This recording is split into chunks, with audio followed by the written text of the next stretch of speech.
Hello and welcome to all of you on Hones Skills by Mansi. So I hope आप सब बहुत अच्छे होंगे, फुली फिट होंगे, हेल्दी भी होंगे और सबका ध्यान भी रख रहे होंगे आसपास। सो देखो, आज हम स्टार्ट करने जा रहे हैं lecture number 4 from chapter atoms and molecules. और इससे पहले वाले लेक्चर के अंदर हम पढ़ चुके हैं एटम्स के बारे में, एटम्स क्या होता है, फिर सिम्बल्स के बारे में हम पढ़ चुके हैं ऑलरेडी, फिर हम पढ़ चुके हैं एटॉमिक मास ऑफ एलिमेंट्स। ठीक है, और अब हम पढ़ने जा रहे हैं, देखो, एलिमेंट्स के सिंबल और उनके एटॉमिक मासेस क्या क्या हैं। तो ये आपको लर्न करने हैं, अच्छे से याद होने चाहिए, तभी आप आगे के क्वेश्चंस कर सकेंगे। उसके अंदर हम निकालेंगे, सपोज़ एक कंपाउंड वगैरह दिया जाएगा या फिर कोई मॉलिक्यूल वगैरह दिया जाएगा, तो हमें उस पूरे का एटॉमिक मास कैलकुलेट करना होगा। तो उसके लिए आपको इस पूरे डाटा की आवश्यकता होगी। तो इस पूरे डाटा को याद रखना पड़ेगा आपको अच्छे से। तो इसको याद रखना है, तो मैं आपको बता देती हूँ। हाइड्रोजन का सिंबल है H और इसका जो एटॉमिक मास है वो है 1U। मैंने आपको पहले बता दिया था U और 1 AMU, यानी कि एटॉमिक मास यूनिट दोनों बराबर ही हैं, दोनों मतलब एक ही चीज़ आएंगे। बस इसको हम एटॉमिक मास यूनिट बोलते हैं और इसको हम यूनिफाइड मास बोलते हैं। ठीक है, मतलब सेम ही है दोनों का। ठीक है, इसके बाद आता है आपका कार्बन का है 12U, इसको मैं यूनिट्स बोलती हूँ। ठीक है, और नेक्स्ट आता है आपका नाइट्रोजन का सिंबल है N, यानी कि 14 यूनिट्स। ऑक्सीजन का है O, 16 यूनिट्स। सोडियम का है Na सिंबल है इसका, और 23 यूनिट्स इसका मास है। नेक्स्ट है मैग्नीशियम, दैट इज़ Mg, और इसका मास है 24 यूनिट्स।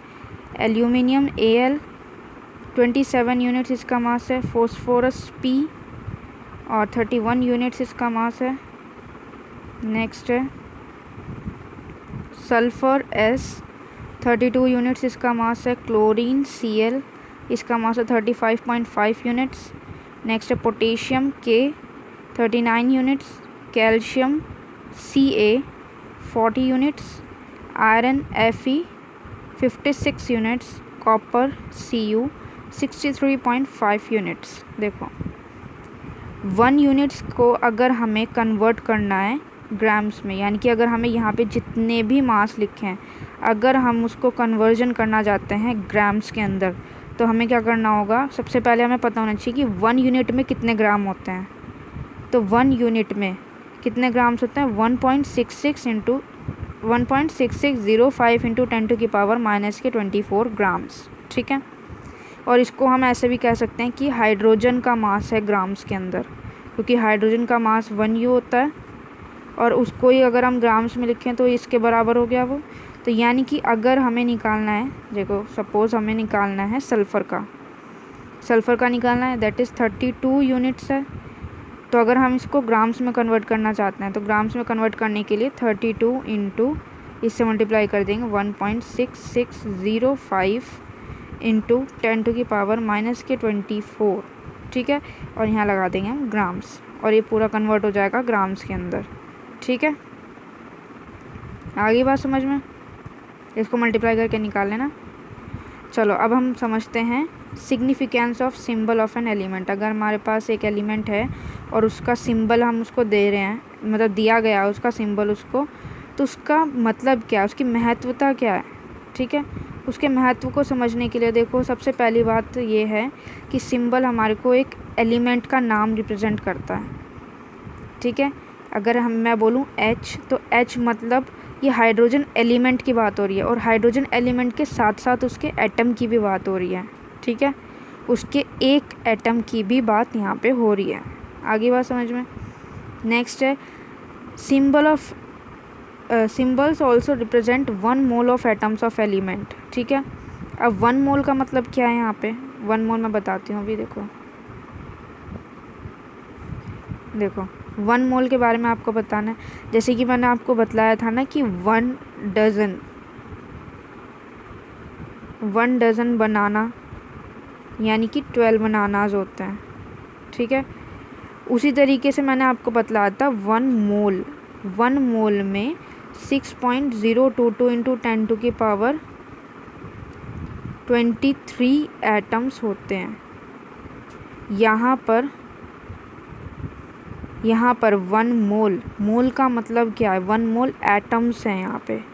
जैसे यहाँ पर 1 मोल बनानाज हैं, ठीक है, यहाँ पर 1 डज़न बनानाज है, 1 डज़न बनानाज का मतलब है 12 बनानाज।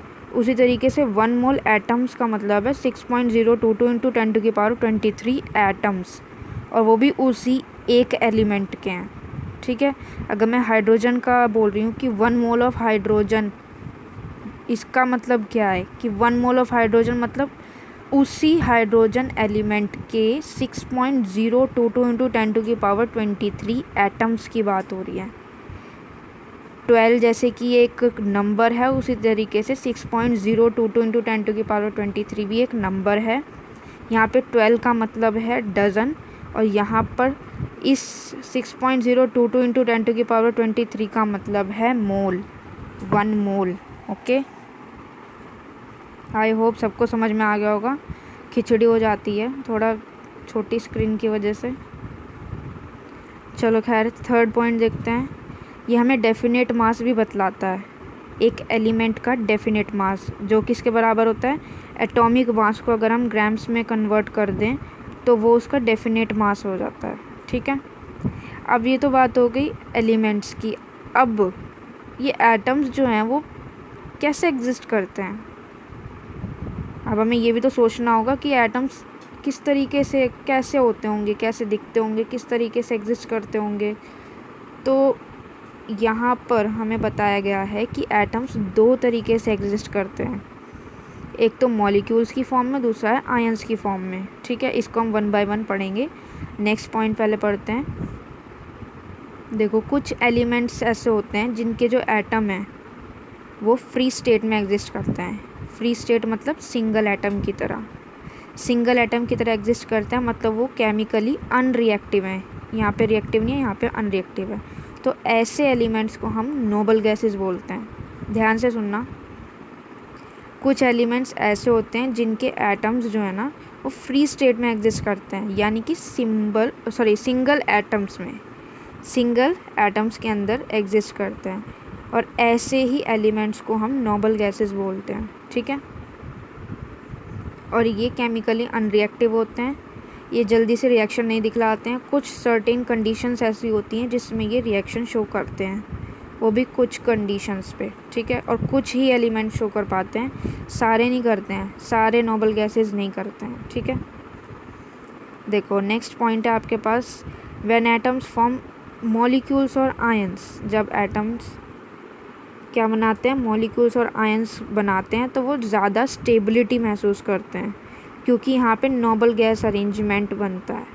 नोबल गैस अरेंजमेंट का मतलब देखो क्या है, मैंने आपको बतलाया था, ये न्यूक्लियस होता है और इसके अराउंड इलेक्ट्रॉन्स घूमते हैं, ठीक है।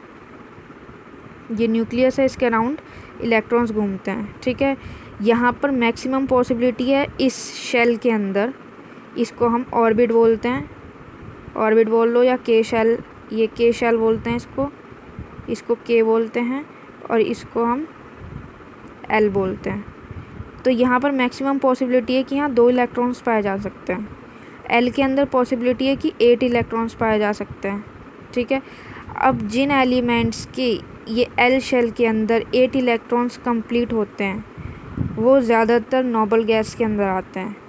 और भी अलग अलग एलिमेंट्स के लिए अलग अलग बातें हैं, लेकिन अभी हमें सिर्फ इतना पढ़ना है कि जिसका ऑक्टेट कंप्लीट होगा, 8 इलेक्ट्रॉन्स को कहते हैं ऑक्टेट। अगर इनका ऑक्टेट कंप्लीट है तो वो स्टेबल होते हैं, यानी कि अब वो रिएक्शन नहीं करेंगे किसी के साथ, रिएक्टिव नहीं है अब वो, ठीक है।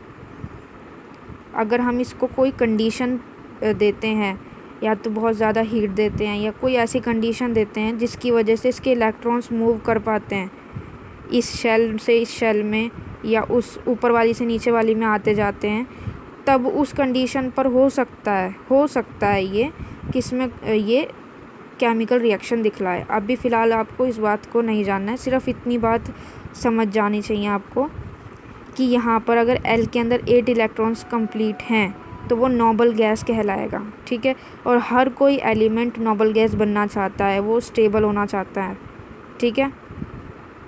वही बात यहाँ पे बतलाई गई है। अब हम नेक्स्ट पॉइंट पे चलते हैं। फॉर एग्ज़ाम्पल देखो, हम आयोडीन मॉलिक्यूल्स को देख नहीं सकते हैं, हम आयोडीन मॉलिक्यूल्स को देख नहीं सकते हैं, एक एक मॉलिक्यूल को थोड़ा ना देख सकते हैं, लेकिन हम उसके पूरे क्रिस्टल को देख सकते हैं।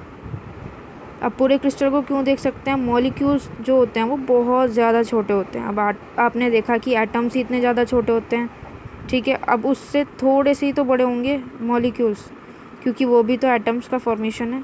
अब इतने सारे मिलियंस ऑफ मिलियंस मॉलिक्यूल्स का कलेक्शन होगा, तब जाके कहीं एक क्रिस्टल फॉर्म होगा, और वो आयोडीन का क्रिस्टल वॉयलेट कलर का होता है, जनरली वॉयलेट कलर का सॉलिड होता है, ठीक है। तो हम उसके मॉलिक्यूल्स को वैसे नहीं देख सकते, लेकिन हम उसके पूरे कलेक्शन को in the form of crystal देख सकते हैं। आई होप समझ में आ गया होगा सबके। अब हम नेक्स्ट पॉइंट पे चलते हैं कि एक्चुअल में मॉलिक्यूल्स क्या होते हैं। मॉलिक्यूल्स क्या होते हैं? Molecules, it is an electrically neutral group of 2 और मोर एटम्स केमिकली बॉन्डेड टुगेदर, ठीक है। यानी कि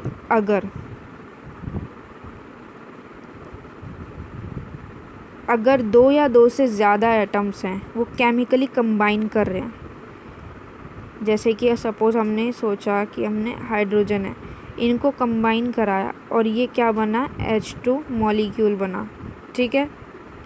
तो ये क्या बना आपका? ये मॉलिक्यूल का फॉर्मेशन हुआ है। ये एटम्स कंबाइन कर रहे हैं आपस में, ये एटम्स कंबाइन करके क्या बनाया इन्होंने?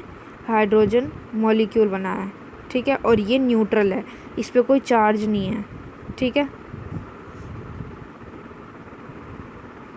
फोर्स ऑफ अट्रैक्शन नेक्स्ट है। Force of attraction holds atom in a molecule called covalent bond. अब इनके बीच में, ये हाइड्रोजन का पूरा मॉलिक्यूल बना है ना, इनके बीच में जो फोर्स ऑफ अट्रैक्शन होता है, जो इसको मॉलिक्यूल की फॉर्म में बना कर रखता है, उस फोर्स ऑफ अट्रैक्शन को हम कोवलेंट बॉन्ड बोलते हैं, ठीक है। और ये सिर्फ और सिर्फ कहाँ मिलता है हमको? न्यूट्रल एटम्स में ही अप्लाई हो सकता है ये कोवलेंट बॉन्ड, ठीक है। नेक्स्ट है those atoms which are very reactive. बहुत ज़्यादा रिएक्टिव एटम्स जो होते हैं वो फ्री स्टेट में एग्जिस्ट करते ही नहीं हैं, वो मॉलिक्यूल्स की फॉर्म में ही एग्जिस्ट करते हैं, ठीक है। Molecules can be combination of atoms of same elements. हो सकता है सेम एलिमेंट्स भी कंबाइन होकर मॉलिक्यूल बना रहे हों, या फिर डिफरेंट एलिमेंट्स भी, जैसे कि हाइड्रोजन और हाइड्रोजन सेम एलिमेंट्स कंबाइन होकर H2 बना रहे हैं, और यहीं पर अगर मैं H+Cl कर दूं तो ये डिफरेंट एटम्स आएंगे, डिफरेंट एलिमेंट्स के, तो ये HCl कंपाउंड बना रहे हैं। तो ये मॉलिक्यूलर कंपाउंड है, ये कंपाउंड मॉलिक्यूल है, और ये एलिमेंटल मॉलिक्यूल है। ये मैं आपको पहले ही बता चुकी हूँ, ठीक है, वही चीज़ हम पढ़ रहे हैं। तो दैट्स वाई इनको क्या करा है? 2 कैटेगरीज में डिवाइड करा है, मॉलिक्यूल्स ऑफ एलिमेंट्स। एक तो एलिमेंट्स के मॉलिक्यूल्स हो गए, और एक हो गए कंपाउंड्स के मॉलिक्यूल्स, ठीक है। अब पहली बात आती है कि molecules of elements. Molecules of elements का मतलब क्या है? जब 2 सिमिलर एटम्स, 2 या 2 से ज़्यादा सिमिलर एटम्स केमिकली कंबाइन करेंगे। फॉर एग्जांपल मैंने हाइड्रोजन मॉलिक्यूल के बारे में बता दिया आपको, ठीक है। वही चीज़ है, हाइड्रोजन हाइड्रोजन कंबाइन करेंगे, H2 मॉलिक्यूल का फॉर्मेशन करेंगे। तो यहाँ पे सेम एलिमेंट्स कंबाइन कर रहे हैं, एलिमेंट्स के एटम्स कंबाइन कर रहे हैं, एलिमेंट्स के एटम्स कंबाइन करके मॉलिक्यूल का फॉर्मेशन कर रहे हैं, ठीक है। The number of atoms present in one molecule of an element is called atomicity. अब एक मॉलिक्यूल के अंदर, ये पूरा आपका एक एलिमेंट है, सपोज कोई भी एलिमेंट हो सकता है, उसका एक मॉलिक्यूल ये है। इस एक मॉलिक्यूल के अंदर कितने एटम्स हैं? हो सकता है यहाँ पर 2 ही एटम्स कंबाइन हो, ठीक है। हो सकता है यहाँ पर 3 एटम्स का कॉम्बिनेशन हो, ऐसे 3 एटम्स का कॉम्बिनेशन हो सकता है यहाँ पे 4 एटम्स का कॉम्बिनेशन हो, ठीक है। इस तरीके से अब हमें यहाँ पे यही चीज़ देखनी है कि उस चीज़ को हम एटॉमिसिटी बोलते हैं, कि एक्चुअल में कितने एटम्स का कॉम्बिनेशन हमें एक मॉलिक्यूल के अंदर मिल रहा है, कितने एटम्स का कॉम्बिनेशन हमें एक मॉलिक्यूल के अंदर मिल रहा है, उसी को हम क्या बोलते हैं? एटॉमिसिटी, ठीक है। आगे बात समझ में? जैसे कि नोबल गैसेज है, नोबल गैसेज सिंगल ही एग्जिस्ट करती हैं, यानी कि एक ही एटम में एग्जिस्ट करते हैं। नोबल गैसेज क्या होते हैं? हीलियम, नियॉन, आर्गन एटसेट्रा, ये सब क्या होती है? नोबल गैसेज होती हैं। और इनमें मतलब ये वन एटम की तरह ही एग्जिस्ट करती हैं, इस वजह से इनकी जो एटॉमिसिटी होती है वो 1 होती है, और इसको हम मोनोएटॉमिक भी बोलते हैं। इसी तरीके से कुछ मेटल एलिमेंट्स हैं जैसे कि सोडियम हो गया, magnesium, aluminium, copper, iron etcetera, तो इनका भी 1 ही एटॉमिसिटी होती है, ठीक है, और इनको हम मोनोएटॉमिक मानते हैं, ठीक। नेक्स्ट आता है हाइड्रोजन हो गया, nitrogen, oxygen, chlorine, fluorine, bromine, iodine etcetera, इनकी 2 एटॉमिसिटी होती है, यानी कि एक मॉलिक्यूल में 2 एटम्स एग्जिस्ट करते हैं। एक मॉलिक्यूल के अंदर यहाँ पे 2 एटम्स का एग्जिस्टेंस होता है, ठीक है, जैसे कि H2 हो गया, N2 हो गया, ठीक है, N है ये, Cl2 हो गया, O2 हो गया, तो ये सब क्या है? दो एटम्स मिलके एक मॉलिक्यूलर फॉर्मेशन करें तो इसकी एटॉमिसिटी 2 हो गई, और इसको हम क्या बोलते हैं? डाया एटॉमिक, ठीक है। इसी तरीके से ओजोन है, O3, इसके अंदर 3 एटम्स एग्जिस्ट करते हैं 1 मॉलिक्यूल में, तो इसकी एटॉमिसिटी होगी 3, और इसको हम बोलते हैं ट्राइएटॉमिक। ऐसे ही फॉस्फोरस हो गया, फॉस्फोरस में एक मॉलिक्यूल के अंदर 4 एटम एग्जिस्ट करते हैं, तो इसको हम बोलते हैं टेट्राएटॉमिक। ऐसे ही ऑक्टाएटॉमिक होता है, ठीक है, एसिड, सल्फर, ठीक है। आगे बात समझ में?